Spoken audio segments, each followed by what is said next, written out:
Syria को लेकर इस वक्त बहुत बड़ी खबर। सीरिया छोड़ने के बाद राष्ट्रपति बशर अल असद का पहला बयान सामने आया। बशर अल असद ने रूस से लिखा कि सीरिया फिर आजाद कराया जाएगा, यानी आतंकियों से लड़ाई जारी रहेगी। असद ने कहा कि वो 8 दिसंबर की सुबह तक दमिश्क में मौजूद थे, लेकिन दमिश्क पर आतंकियों के कब्जे का खतरा बढ़ता गया और फिर रूस ने उनको वहां से सुरक्षित बाहर निकाला। ये पहले बयान जो है वो उनका सामने आया है।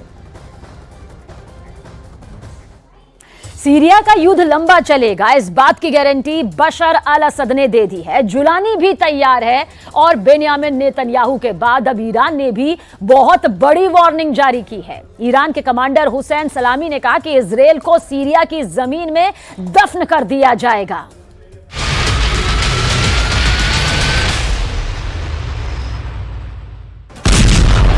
ये धमाका बता रहा है कि अगर किसी को ये गलतफहमी है कि सीरिया में युद्ध खत्म हो गया है तो वो गलत है। धमाके का पहला वीडियो, धमाके का दूसरा वीडियो, धमाके का तीसरा वीडियो।